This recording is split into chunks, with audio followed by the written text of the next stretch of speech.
Oi, gente! Tudo bem com vocês? Perfil Falso da Netflix é uma das séries mais agoniantes que já vi na vida. São 10 episódios, cada um com 40 minutos de duração e parece que cada minuto é uma tortura, de tão ruim que ela é. Quando eu decidi assistir ela, eu já não tava com muitas expectativas, eu não estava esperando mil maravilhas, mas caracas, que série ruim, hein? Nela encontramos a história de uma mulher que foi enganada por um cara no Tinder. Uma história não muito incomum nos dias atuais. No entanto, a verdadeira vítima desse golpe é quem decide assistir essa bomba. E nesse vídeo aqui, diferentemente dos vídeos que estou acostumada a fazer, não irei fazer uma parte sem e outra com spoilers, já que se você entrou nesse vídeo ou você tá atrás do final explicado, daquele final grotesco da série, ou então você tá atrás da informação se vale ou não a pena assistir essa pérola. E eu digo pra vocês, de forma alguma eu recomendo essa jossa pra vocês. E digo mais, se alguém recomendá-la pra vocês, é golpe. Pode cair fora. Então, sinceramente, eu não vejo motivos para não dar spoilers nesse vídeo. Até mesmo porque ele é um conteúdo de utilidade pública, viu? Ele serve para evitar que outras pessoas caiam no mesmo golpe que eu caí. Então já sabe, não esquece o like agora de comecinho e também se inscreve no canal se você ainda não é inscrito. E dito isso, bora compreender por que Perfil Falso é horrível. Sendo justa, no primeiro momento, no primeiro episódio, até parece que Perfil Falso é uma série assistível, mediana, uma grande novelona, onde a trama parece uma teia de aranha cheia de reviravoltas sensacionais. No entanto, lá para o segundo episódio, percebemos que essa trama é bem duvidosa, com algumas situações que não fazem o menor sentido. Mas existem aquelas pessoas corajosas o suficiente, e burras também, assim como eu, que decidem dar continuidade na série mesmo assim. Pois bem, continuei assistindo ela e só piorava essa história, ao ponto dela se tornar bem patética. E tudo isso porque a mexicana Camila, que trabalha como dançarina de um clube para adultos em Las Vegas, decide ir para a Colômbia para surpreender o namoradinho que ela conheceu pelo Tinder. Ele é um cirurgião bem-sucedido que vive fazendo viagens para os Estados Unidos a trabalho, e é quando justamente eles podem se ver. Eles já estavam juntos há 4 meses e a mulher decidiu que era uma boa hora, um bom momento já, para ela cruzar o continente americano atrás dele. No entanto, quando ela chega na terrinha da Shakira, quem tem uma surpresa é ela, já que ela descobre que era tudo golpe. O sujeito utilizava a identidade de um médico e, na verdade, é casado, pai de 2 filhos e vive às custas do sogrão, já que ele trabalha para ele e também vive num dos condomínios dele. E é nesse momento que a Camila decide investir as economias de uma vida inteira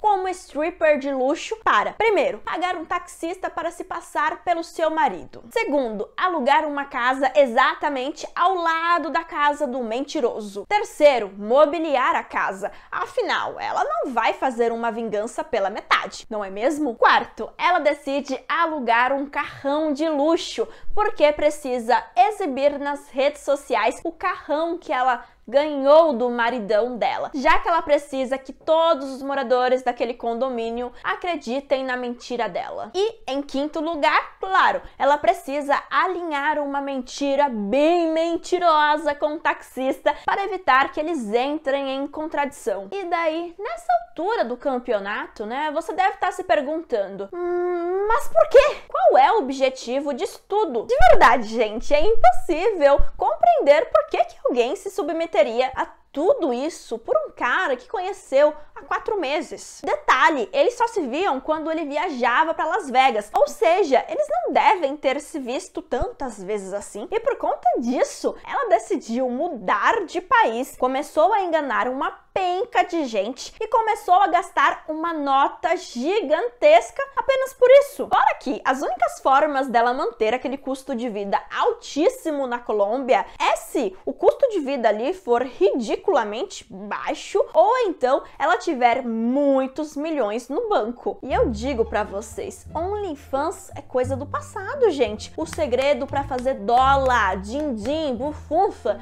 é ser stripper em Las Vegas. Isso é apenas visão de empreendedor, sem julgamentos. E não demora muito para a gente perceber que toda essa historinha de vingança que existe dentro dessa narrativa se assemelha muito a uma expressão que existe no meio corporativo. Essa vingança poderia ter sido um e-mail. Afinal, se a ideia dela era destruir o casamento e a vida do Miguel, o amante dela, por conta dessa mentira, ela poderia simplesmente, sei lá, né, gente, ter feito algo simples, como ter contado para a esposa dele. Daí há quem diga que, mas a mulher poderia não acreditar no que a moça estava contando. beleza, mas daí quem escolheu ser corna é a esposa dele. A Camila lavou as mãos, entendeu, gente? E assim ela poderia seguir com a vida dela. Porém, demoramos alguns episódios a mais do que o necessário para compreender parte da verdade do porquê que a Camila estava lá e por que ela estava fazendo tudo aquilo. Isso porque ela foi paga para fazer tudo isso pelo sogrão do Miguel, já que ele é um bilionário super rico, o tal do Pedro Ferrer. Não, e ainda bem, né, que a série mostrou isso, né, explicou por que ela tava conseguindo fazer tudo aquilo, porque eu já tava fazendo a cotação de uma viagem para Las Vegas, né, porque, pô, ela tava levando uma vida de milionária, né, quem não quer? Brincadeira, viu, gente? É tudo brincadeira. Brincadeirinha, mãe. Explicado como ela estava se mantendo lá, vamos a outra pergunta muito importante. Por que de acho que o sogro do Miguel estava pagando por isso? E é nesse momento que eu preciso falar uma coisa muito importante para vocês acerca dessa história. Ninguém bate bem da cabeça, viu? E é um mais doido que o outro. Olha, para tentar explicar da forma mais resumida possível, basicamente o velho descobriu que tinha um tumor cerebral e ia morrer em breve. Daí ele queria morrer em paz, sabendo que deixou os 2 filhos dele bem. Por algum motivo, assim, né, no fundo do coração dele, ele acreditava que destruir o casamento da filha dele poderia ser a melhor herança que ele deixaria para ela. Assim como destruir o namoro, que depois se tornou um noivado do filho gay dele, também seria uma excelente opção. Esse doido queria o esposo da filha bem longe da vida dela, porque, segundo ele, o Miguel não prestava para a filha dele. E acreditamos por boa parte da série que ele queria manter o parceiro do filho dele distante por homofobia. Mas nos 45 do segundo tempo descobrimos que na verdade era porque eles eram irmãos. Isso mesmo. A esposa falecida do bilionário teve um breve relacionamento que acabou gerando o atual genro dele. E por alguma coincidência do destino, assim, acabou que os 2 filhos da mulher se conheceram e agora estão em uma relação. O que é muito doente de se pensar. E assim, esse pai poderia simplesmente ter contado a verdade para os 2 filhos e dessa forma ele teria evitado muita dor de cabeça e até mesmo iria sair mais barato para ele, né, financeiramente falando. Era só ele ter virado para o filhão dele e ter falado: olha só, vocês 2 são irmãos e isso que vocês 2 estão fazendo, além de doente, é crime. E para a filha era só ter falado: ó, teu marido coloca tanto chifre em você que não tem espaço suficiente na tua cabeça para isso. Pronto, seria suficiente para acabar com as 2 relações. Mas não, gente. Ele não poderia seguir pelo caminho mais fácil, mais rápido e menos doloroso.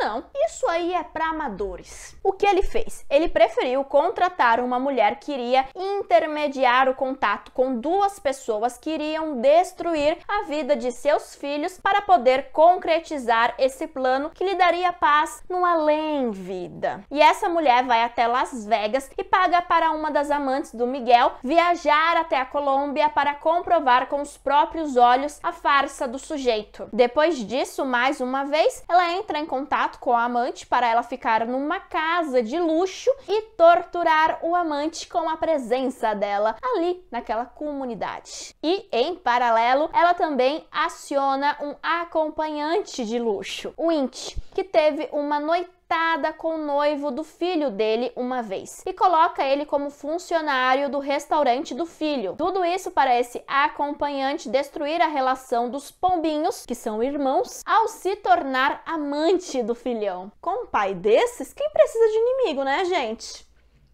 Ninguém. E daí, talvez, você que me assista deve estar pensando, ai gente, coitadinho dos filhos desse doido, né? São as maiores e únicas vítimas dessa história. Não mesmo. Vocês lembram que eu disse que nessa história ninguém bate bem da cabeça? Pois bem, o Adrian, o filho, pensa muito mais com a cabecinha de baixo do que com a cabecinha de cima. E com isso, ele aproveita todas as oportunidades possíveis que o Winch se joga pra cima dele para atrair o noivo. Só que, segundo ele, não é uma traição de fato, né? Já que ele não consumou com o lepo-lepo, ele apenas trocou uns beijinhos e carícias. Quer dizer, não apenas. Ele vai além disso, né? Quando faz uma homenagem com o noivo e com o amante dele.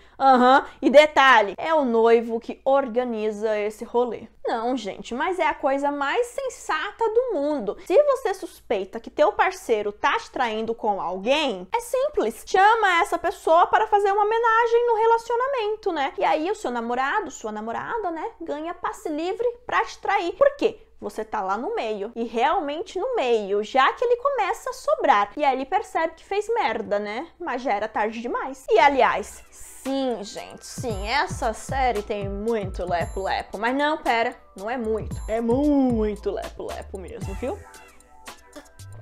Muito mesmo. Já a filhota do vilão, de inocente, não tem nada, gente. É quase tão doida como o pai. E também é uma grande hipócrita, já que ela é a verdadeira definição do sujo falando do mal lavado. Pois ela ficou muito bravinha ao descobrir que era chifruda, mas adivinha só, ela também estava botando um belo par de chifres no marido. E detalhe, o amante vai explodir a mente de vocês. Se preparem para essa informação. Para fazer essa revelação, eu vou até atuar, viu? Exatamente que nem os personagens dessa série, com direito a efeito sonoro e tudo mais. O amante dela era o Winch.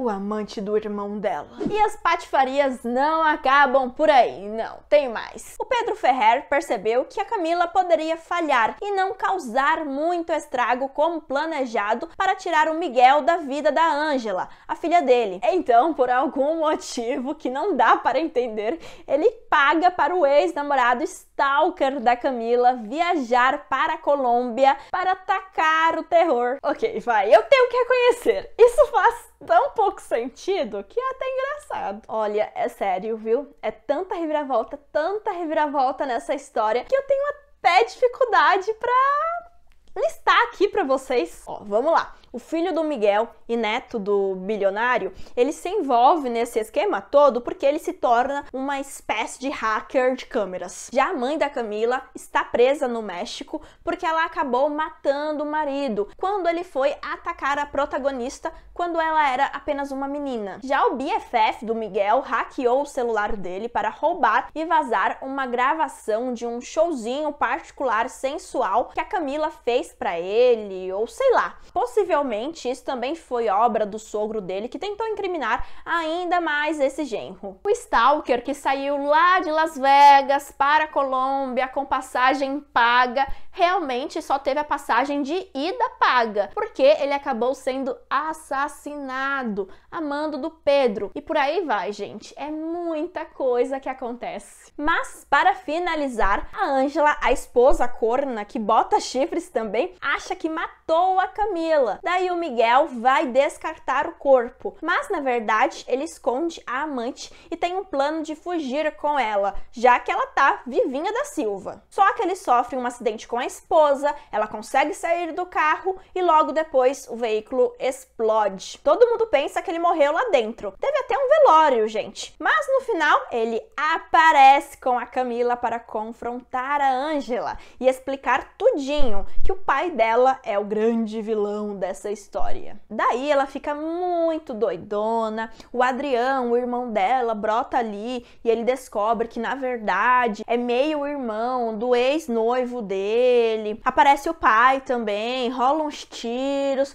Olha, gente, caótico esse final. E, em resumo, a Angela, que estava muito doidona, atirou para todos os lados, acabou matando o pai dela acidentalmente e também atirou no casal de amantes que acabaram caindo de uma grande altura. Por consequência, a Camila precisou de fisioterapia depois, a Angela foi presa e ninguém foi no enterro do vilão. E a grande cereja do bolo desse final é que o taxista que estava servindo de marido de aluguel para a Camila é o maior trouxa dessa história, gente.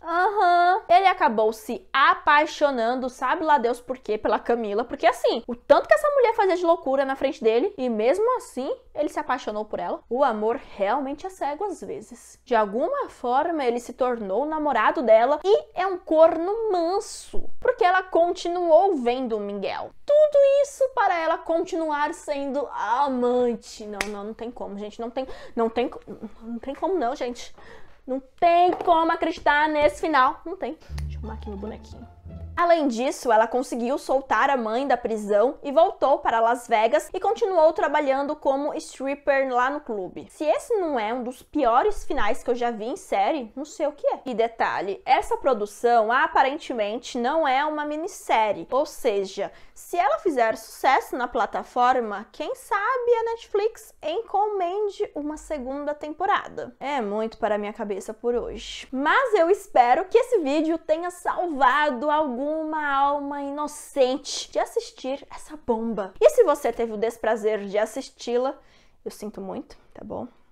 Eu tô sentindo a mesma dor que você nesse momento. Então, compartilhe aqui a sua indignação nos comentários. E eu te agradeço por ter assistido o vídeo até agora e a gente se vê em outra oportunidade. Beijinhos e tchau, tchau!